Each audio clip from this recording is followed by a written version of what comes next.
नमस्कार किसान भाइयों। आज हम आपके साथ एक खास कहानी शेयर करने जा रहे हैं। सोचिए, अगर आपकी आधी बीमारियों का इलाज पौधे खुद ही कर दे तो। अगर बैगन की फसल में बैक्टीरियल विल्ट, जड़ सड़न या सूट बोरर जैसी बड़ी समस्याएं लगभग खत्म हो जाए और आपको कम खर्च में ज़्यादा पैदावार मिले। यह कहानी है VNR 212 ग्राफ्टेड बैगन की। आज हम जानेंगे कि आखिर भारत में कहां कहां इसकी खेती सबसे अच्छी तरह से की जा सकती है और क्यों यह किस्म किसानों के लिए गेम चेंजर साबित हो रही है। दोस्तों, बैगन भारत की सबसे ज़्यादा खाई जाने वाली सब्जियों में से एक है, लेकिन परंपरागत बैगन की खेती में सबसे बड़ी चुनौती है रोग और कीट। यहीं पर VNR 212 ग्राफ्टेड बैगन काम आता है।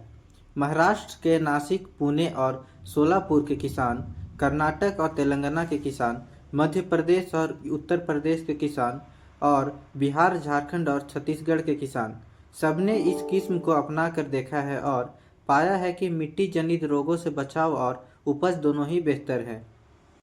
मान लीजिए किसी किसान भाई ने पहले बैगन लगाया, लेकिन बैक्टीरियल विल्ट से आधी फसल खराब हो गई। अब वही किसान जब VNR 212 ग्राफ्टेड बैगन लगाता है तो न केवल फसल स्वस्थ रहती है, बल्कि उसी जमीन में लगातार 2-3 साल तक बैगन उगाना भी संभव हो जाता है। यही वजह है कि इस किस्म को किसान धीरे धीरे पूरे देश में अपनाने लगे हैं। महाराष्ट्र की जलवायु और सिंचाई सुविधा बैगन के लिए बहुत ही अच्छी है। सब्जी मंडियों और प्रोसेसिंग यूनिट्स के पास बाजार उपलब्ध है। इसी वजह से महाराष्ट्र के पुणे, नासिक, अहमदनगर, सोलापुर जैसे क्षेत्रों में ग्राफ्टेड बैगन VNR 212 की खेती ज़्यादा मात्रा में की जाती है। कर्नाटक, तेलंगाना और आंध्र प्रदेश में भी ग्राफ्टेड बैगन VNR 212 की खेती अब ज़्यादा मात्रा में होने लगी है, क्योंकि बैगन और टमाटर यहाँ अच्छे क्वालिटी के होते हैं और यहाँ के किसान पहले से ही ग्राफ्टेड सब्जियों को अपना रहे हैं। खुले और ग्रीन हाउस दोनों तरह की खेती में सफलता पा रहे हैं साउथ में किसान। मध्य प्रदेश में उपजाऊ मिट्टी और सिंचाई की उपलब्धता के कारण ग्राफ्टेड बैगन अच्छा उत्पादन हो रहा है। इंदौर, जबलपुर, छिंदवाड़ा जैसे कुछ जगहों पर इसका ज़्यादा क्वांटिटी में उत्पादन हो रहा है। यूपी और बिहार में बड़े स्तर पर बैगन की खपत होती है और साथ में सब्जी मंडियों का अच्छा नेटवर्क होने की वजह से ग्राफ्टेड बैगन का खेती वहाँ भी बहुत ही जोर शोर से किया जा रहा है। ग्राफ्टेड पौधों से ज़्यादा उपज और रोग से सुरक्षा मिलती है। इसी कारण से वाराणसी, गोरखपुर, पटना, समस्तीपुर जैसे कुछ जिलों में ग्राफ्टेड बैगन का खेती को अपनाया जा रहा है। झारखंड और छत्तीसगढ़ में भी अब जाकर के आधुनिक तरीके से खेती की जा रही है और यहाँ सब्जी उत्पादन में नई तकनीक अपनाई जा रही है। ग्राफ्टेड बैगन की खेती किसानों को अधिक लाभ दे रही है। इसी वजह से रांची, लोहरदगा, खूंटी, रायपुर, दुर्ग जैसे कुछ जिलों में ग्राफ्टेड बैगन का खेती बहुत ही अधिक मात्रा में किया जा रहा है और आने वाले समय में धीरे धीरे ग्राफ्टेड बैगन की पौधों की और इससे उपज होने वाले हार्वेस्टेड फल का डिमांड बहुत ही बढ़ने वाला है झारखंड और इसके आसपास के राज्यों में। सब्जी उत्पादन और एक्सपोर्ट का हब होने के कारण ग्राफ्टेड बैगन गुजरात में भी काफ़ी फायदे का सौदा है। सौराष्ट्र और अहमदाबाद जैसे क्षेत्रों में ग्राफ्टेड बैगन VNR 212 का खेती किया जा रहा है, गुजरात में भी। यानी भारत के लगभग सभी बैगन उत्पादक राज्यों में ग्राफ्टेड बैगन की खेती की जा सकती है, लेकिन जहां मिट्टी में बैक्टीरियल विल्ट, नेमाटोड और मिट्टी जनित फफूंद का प्रकोप ज़्यादा है, वहां यह और भी ज़्यादा फायदेमंद साबित होती है। ग्राफ्टेड बैगन VNR 212 की खेती पूरे भारत में कहां कहां किया जा सकता है, ये जानने के बाद आप किस मौसम में कब कब ग्राफ्टेड बैगन की खेती कर सकते हैं, ये जानना बहुत ही ज़रूरी होता है। तो आइए इसी के ऊपर आज चर्चा करते हैं। ग्राफ्टेड बैगन की खासियत यही है कि यह साल भर लगाया जा सकता है, क्योंकि इसकी जड़, जो रूट स्टॉक कहते हैं, वह मजबूत और रोग प्रतिरोधी होती है। लेकिन सबसे अच्छा पैदावार और गुणवत्ता के लिए समय का चुनाव महत्वपूर्ण है। ग्राफ्टेड बैगन की रोपाई खरीफ सीजन यानी बरसात के बाद, रबी सीजन यानी सर्दियों की फसल और गर्मी के फसल में भी किया जा सकता है। खरीफ सीजन में आप जुलाई से सितंबर तक इसकी रोपाई कर सकते हैं। जब बरसात खत्म होने के तुरंत बाद इसकी रोपाई किया जा सकता है। इससे होता है कि नमी पर्याप्त रहती है और पौधे तेजी से बढ़ते हैं और अच्छी शाखाएं और फूल आते हैं।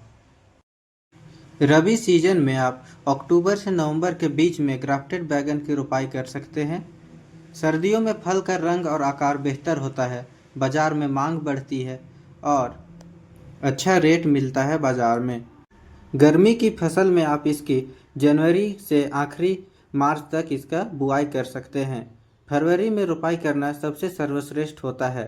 गर्मियों में बैगन की सप्लाई कम होती है, इसलिए दाम अच्छे मिलते हैं, पर विशेष सावधानी बरतना पड़ेगा आपको गर्मी की खेती के लिए।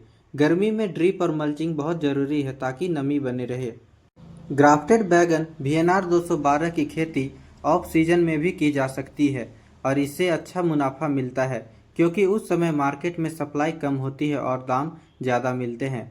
मई के आखिरी सप्ताह या जून के पहले हफ्ते में पौध रोपाई करना उपयुक्त रहता है, खासकर उन इलाकों में जहां बारिश देर से शुरू होती है। इस समय खेत तैयार करके मल्चिंग और ड्रिप के साथ पौधे लगाएं, ताकि शुरुआती बारिश से पौधे को नुकसान ना हो। शुरुआती 15-20 दिन तक बारिश कम रहती है, जिससे पौधे अच्छे से स्टेब्लिश हो जाते हैं और जड़ जम जाती है। जैसे ही जुलाई की बारिश आती है, पौधा की ग्रोथ और फ्लावरिंग और तेज हो जाती है। ऑफ सीजन में फसल आने पर दाम सामान्य सीजन से 30 से 50% तक ज़्यादा मिल सकते हैं। जल्दी रोपाई करने पर सितंबर-अक्टूबर तक मार्केट में तैयार फल मिलना शुरू हो जाता है।